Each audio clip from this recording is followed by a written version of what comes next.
نور الدین زنگی نو حضور نے ستیاں جا جگایا مصر چو، اور بھی بڑے حکمران سن، تو اس کی وجہ یہی تھی کہ نور الدین زنگی نے دارالحدیث بنائے تھے، بڑی بڑی عمارتیں تعمیر کرائی تھیں کہ یہاں بیٹھ کر شیخ الحدیث حضور کی حدیثیں سنائیں، رسول اللہ کے فرامین سنائیں، ان کو لاکھوں لاکھوں روپے مولویوں کو تنخواہیں دی، بڑے بڑے علماء کو، محدثین کو، کہا کہ آپ کا اور کوئی کام نہیں ہے، جو چاہے روغن بادام چاہیے، پستے چاہیے، بادام چاہیے، روٹی چاہیے، گھوڑے چاہیے، باغات چاہیے، آپ کو میں دوں گا، لیکن یہاں بیٹھ کر حضور کی حدیث پڑھاؤ۔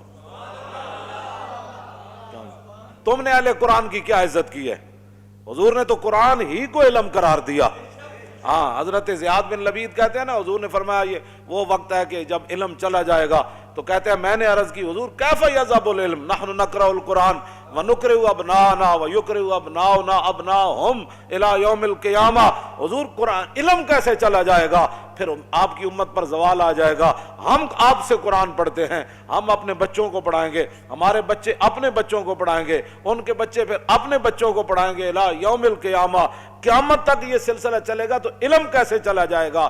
حضور نے فرمایا او زیاد، میں نے تو سمجھا تھا تو بڑا سمجھدار آدمی ہے، مدینہ منورہ میں تیری ماں تجھے روئے، یہ کیا بات تو نے سمجھ لی؟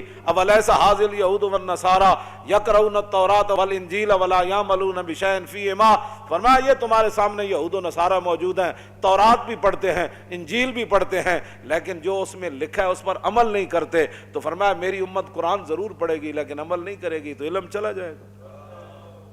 بتاؤ، یہاں تو قرآن دیکھ کر امت کو پڑھنا نہیں آتا، جن کو دیکھ کر قرآن نہیں پڑھنا آتا ان کو کیا سمجھنا ہے کہ جناب فَبِأَيِّ آلَاءِ رَبِّكُمَا تُكَذِّبَانِ کا کیا معنی ہے؟ كُلُّ مَنْ عَلَيْهَا فَانٍ وَيَبْقَى وَجْهُ رَبِّكَ ذُو الْجَلَالِ وَالْإِكْرَامِ کا کیا معنی ہے؟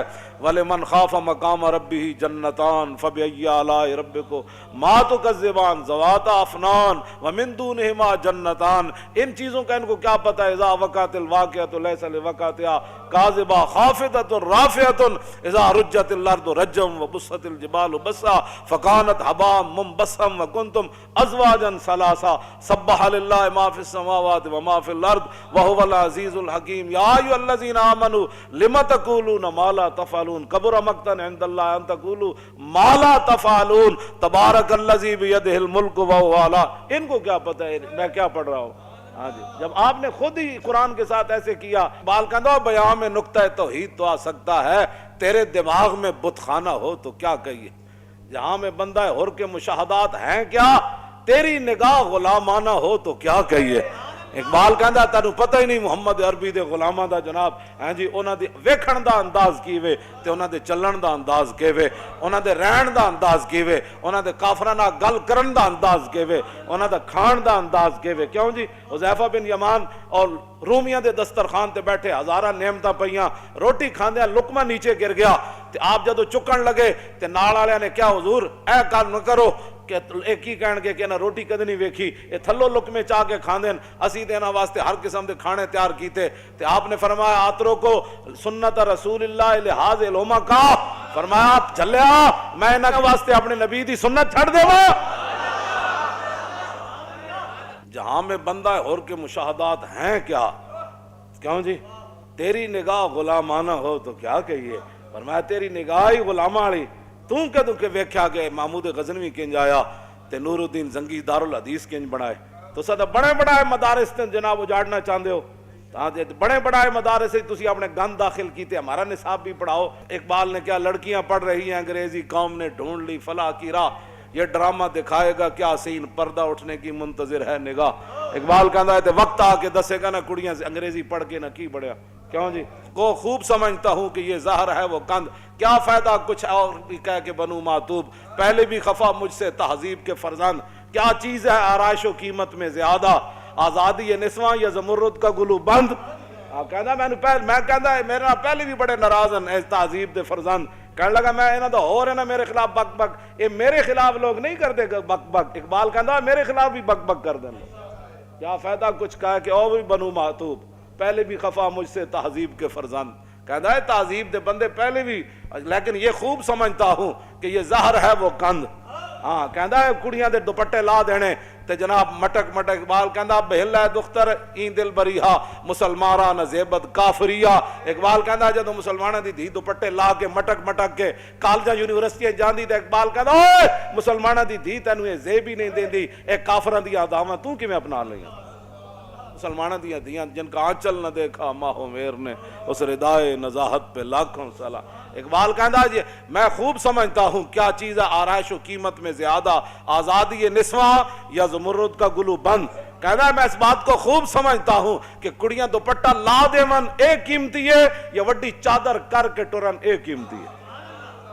سارا کچھ تو تسی تباہ کر چھڑیا ہے، تو کی چھڑیا تسی جناب، کی پڑھایا تسی تے جناب 12-14 کلاساں پڑھا کے منڈے نو جناب تسی تے نماز بھی نہ سکھا سکے، تسی تے جناب وہ جنازے دیاں دعاواں بھی نہ سکھا سکے، تسی تے منڈے نو جناب طہارت دے مسائل بھی نہ دس سکے، تسی تے بھی نہ دس سکے کہ وضو دے فرض کتنے ہیں، تیمم کس کو کہتے ہیں. جذبہ قرآن زیغمی روبائی است، فقر قرآن اصل شہنشاہی است. اقبال کہندا قرآن تو بغیر شیری دا دعویٰ کرنا یہ تو لومڑی دی گل ہے.